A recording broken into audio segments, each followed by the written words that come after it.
In today's Reddit story, "You're too weak to leave me," my wife sneered. After admitting she cheated, "You'd go broke paying me alimony." I just nodded, until the day she came home and found her bags packed, with a one-way ticket to her lover's house.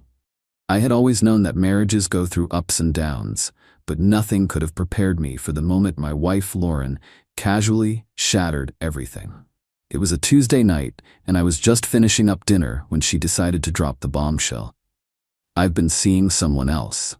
She said it like she was telling me she bought a new pair of shoes. No remorse, no hesitation, not even the courtesy of an excuse. I put my bowl down, slowly processing what I had just heard. "You're joking," she laughed, swirling the wine in her glass. "Oh, don't act so shocked, you probably suspected it." She wasn't wrong. Something had felt off for months. Late nights at work, her phone always on silent, her sudden disinterest in intimacy, but suspecting it and hearing her admit it with zero shame were two completely different things. I leaned back, studying her expression. "And you're telling me this because?" She shrugged, completely unbothered. "Because I don't see the point in lying anymore. You're not gonna leave me." That statement hit harder than the confession itself. She wasn't just admitting to cheating, she was mocking me. She actually believed that no matter what she did, I'd stay right where I was, paying for everything like a fool. "Let's be real, babe. Even if you did leave, you'd still be paying me alimony. I'd get my cut either way." She grinned, like she had already won. "So really, I can do whatever I want." That was the moment I decided she was going to regret every single word. I should have blown up right there. I should have demanded answers, thrown accusations, screamed, but instead, I just nodded. That completely threw her off. She was expecting outrage, heartbreak, a fight. What she got instead was a husband who looked like he had just accepted his fate. And that's exactly what I needed her to believe. "I get it. I won't fight you on it."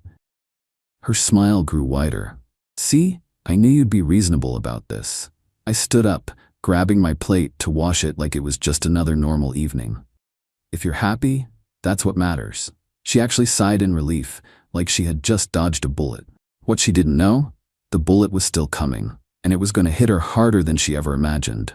From that moment on, I played my role perfectly. I didn't argue, I didn't cry, I didn't question her late nights. In fact, I encouraged them. "You should stay over at his place sometime. Give yourself space to figure things out." She thought I was just being pathetically understanding. But in reality, I was pushing her further and further away, getting her used to living outside of our home. Because when the time came for her to leave for good, I was going to make sure she never had the option to come back. The next few weeks were all about making her believe she was in control. I encouraged her to take on more financial responsibilities. I pushed her to advance in her career, claiming I wanted her to feel independent. I agreed to put some bills in her name so she could feel more empowered. She ate it up. "See? This is why I never worried about telling you. You're so easy to deal with." I just smiled. She had no idea she was signing away her entire financial future. Because while she thought she was securing herself a golden parachute, she was actually tying herself to a financial anchor. Over the next 2 months, I strategically pushed her closer to financial freedom. She got promoted. She took over our bills to feel responsible. She officially started spending more time at her lover's place than at home. And then one day, I made my final move. "You know, I think you deserve your own space." She blinked. "I mean, you're already spending so much time at his place. Maybe it's time you fully embraced it." I saw the moment she started considering it.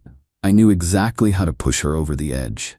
"You deserve to be happy without feeling guilty. And honestly, it's getting a little weird having you here, knowing you'd rather be somewhere else." She actually smiled, like I had just given her permission to be with him. "You're right." And just like that, she mentally checked out. She had no idea that she had just given me the perfect excuse to remove her permanently. For weeks, I had watched Lauren dig her own grave. She moved out voluntarily, spending almost every night at her lover's place. She signed financial documents without reading the fine print. She bragged to her friends about how she was going to walk away with everything. She still believed she had me trapped. But today, She was about to come home and realize that she had been living in a fantasy. Lauren had spent the past week on vacation with her lover, a trip funded entirely on her credit card, of course. I made sure she felt secure before making my final moves. I contacted my lawyer to finalize the divorce filing. I transferred the last bits of debt into her name. I prepared her exit package, her bags packed neatly by the door. When she finally arrived, she walked in like she still owned the place, but this time, her key didn't work. She frowned, confused, trying again. When that failed, she banged on the door. "Babe, what's going on? Let me in." I took my time. When I finally opened the door, I stood there calmly, arms crossed, a neutral expression on my face, and behind me, her neatly packed bags and a single envelope on top. Lauren scoffed at the sight of her bags. "What is this, some kind of joke?" I stepped aside, gesturing toward them. "No joke, you don't live here anymore," she blinked. For the first time in weeks, I saw genuine confusion cross her face. "What are you talking about? We haven't even started the divorce yet." I picked up the envelope and handed it to her. "Actually, we have." She tore it open, her eyes scanning the first few lines.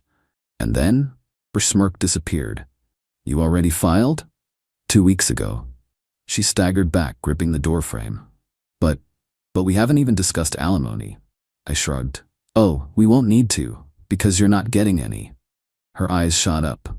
"What? That's not possible." "Actually, it is." I watched as she frantically flipped through the papers, scanning for anything that gave her financial leverage. Then she reached the part about our financial status. And that's when she went pale. "Wait, your income is lower than mine?" "Yep, it has been for a while now." She shook her head in disbelief. No, you make 6 figures. There's no way." I pulled out another document. "Not anymore. My new job pays significantly less." She froze, gripping the papers. You did this on purpose." I smirked. "I just made some smart career choices." She flipped to the next page, and that's when it hit her. "Wait, why does it say, 'I'm the primary financial provider'?" I leaned against the doorframe. "Because you are." Her breath hitched. She flipped back and forth between the financial statements, the debt breakdown, and the mortgage details. And then she saw it. "Why is the mortgage under my name?" "You signed for it, remember? Better interest rates." She staggered backward, her hands trembling as she connected the dots. She had taken on all the debt. She had legally taken over financial responsibility, and I had quietly removed myself from all liability. She wasn't walking away with alimony. She was walking away bankrupt. She dropped the papers, chest heaving. This isn't fair," I shrugged. "Neither was cheating." She glanced at her bags, realization sinking in. "So that's it? You're just throwing me out?" I pointed at the final document in her hands. "I'm not throwing you anywhere. I already made arrangements." She blinked in confusion before slowly reading the final page, the rental agreement, the moving truck, the new address. This is his address," I smiled. "You said you wanted to be with him. Now you have no choice." Her jaw clenched. He doesn't want me living with him." I feigned shock. "Oh, that's awkward." She stared at me, furious, humiliated, completely unraveling. And that's when her phone rang. She glanced down at the screen, her lover's name flashing. I smirked. "I'd answer that if I were you. He probably just found out about the debt too." Her face crumpled. This was it. No alimony, no financial support, no stability, no options. She thought she had won. Instead, she was completely alone. Lauren was still standing at the door, clutching the divorce papers like they were a puzzle she couldn't solve. She kept flipping back and forth, trying to find something, anything, that gave her an advantage. "This doesn't make sense. There's no way you just walked away from this without paying me something." She was still too arrogant to understand what had happened. So for the first time, I decided to spell it out for her. I leaned against the doorframe and let the truth sink in. "All right, let's go over this step by step. Maybe then you'll finally get it. Remember when I told you I was feeling burned out and wanted a less stressful job? That wasn't burnout. That was strategy." I watched as her face fell slightly. "The moment you told me you were cheating and expected alimony, I knew I had to make sure you wouldn't qualify for it. So, I took a lower-paying job, with benefits instead of salary. That way, when I filed for divorce, my income on paper would be significantly lower than yours. But that doesn't matter. You used to make 6 figures." I shrugged. "Used to. But alimony isn't based on what I used to make, it's based on what I make when I file for divorce. I could see the horror building in her eyes. By the time we step into that courtroom, you'll be the higher earner, not me. And guess what? I paused for effect. Judges don't make higher earners get alimony, they make them pay it. She opened her mouth to argue, but she couldn't, because she knew I was right. Then, I had to make sure the court saw you as financially independent. So I let you take over the bills. You insisted on being in charge of finances. I just encouraged it. I folded my arms, watching her brows knit together. You paid the rent. You handled the utilities. You managed the grocery shopping, all while I recovered from stress. You literally convinced yourself that you were running the household. Guess what? You were. And in court, that means you're financially independent, which means no alimony. And then there's the fun part, the debt. Her eyes snapped open. You told me those refinancing deals were smart investments. I smiled. They were. For me. You refinanced the mortgage, co-signed for loans, and maxed out credit cards. All because you thought I'd be paying you after the divorce. But I won't be paying you a dime. You're legally responsible for all of it. Her face turned ghost white. Oh, and one last thing. You moved out before we even filed. You don't live here anymore. You've been spending all your time with your real man. You weren't kicked out. You left on your own. I could see her connecting the final dots. She had no house, no money, no way to fight me in court. Lauren, this isn't happening. Oh, it's happening? Lauren staggered back, staring at the papers like they were evidence of her own stupidity. So, let's summarize, shall we? You make more money than me. You have full financial responsibility. You have all the debt in your name. And you moved out voluntarily. I leaned in slightly. And in court, that means you get nothing. She let out a strangled noise, hands shaking. This isn't fair. I chuckled. Oh, you're right about that, but not for the reason you think. I stepped back and gestured toward the sidewalk. Your ride should be here soon. Good luck with your new life. She whipped her head around, spotting the moving truck I had arranged. The truck that was about to take all her belongings to her lover's place. Her eyes widened in horror. You didn't. I just smirked. Oh, I did. You wanted to be with him, right? Well, now you have no choice. She spun back toward me, eyes burning with rage. You think this is over? I raised an eyebrow. Oh, I know it's over. That's what divorce is? Her face crumpled completely. And as she stood there, watching the movers take her life away, I turned and walked back into my house. My house. The one she thought she would take from me.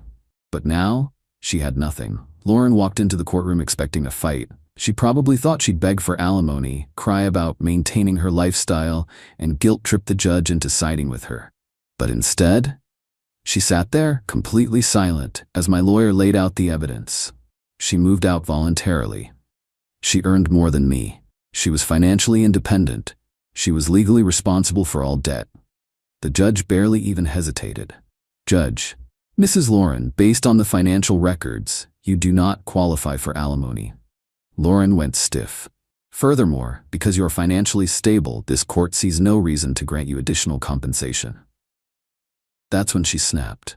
Wait, no, that's not fair. She turned toward me, rage burning in her eyes. You planned this, you tricked me. I just sat there, calm and composed. The judge narrowed their eyes at her. Mrs. Lauren, this court does not grant alimony based on feelings. It grants it based on financial need. And based on your financial records, you are more than capable of sustaining yourself. Lauren collapsed back in her seat, completely defeated. She thought she had everything locked down. Instead, she was walking away with absolutely nothing. I signed the final divorce papers and walked out of that courtroom a free man. Lauren? She stormed after me, practically foaming at the mouth. You think you're so smart, don't you? I turned around slowly, staring at the woman who thought she had trapped me forever. Oh, I don't think I'm smart. I know I am. She gritted her teeth, trembling with frustration. You ruined me. I let out a small chuckle. No, Lauren, you ruined yourself. I just let you do it. She stood there frozen, unable to argue. Because she knew she had played herself. It's been a few months since the divorce, and let's just say, Lauren's not doing well. Her affair partner bailed the moment she became a financial burden. Her friends started distancing themselves after realizing she had no money. She had to move into a cheap apartment. And guess what? It's right next to a freeway. Meanwhile, I got promoted back into my high-paying position. I paid off my debts and rebuilt my savings, and I have absolutely no contact with Lauren. A week ago, I got a text from an unknown number. It was Lauren. I just wanted to talk. I miss you. Maybe we could meet up? I stared at my phone for a moment before smiling. I didn't even respond. I just blocked her number and went back to enjoying my new drama-free life. She thought she had me trapped forever. But in the end, she was the one left with nothing.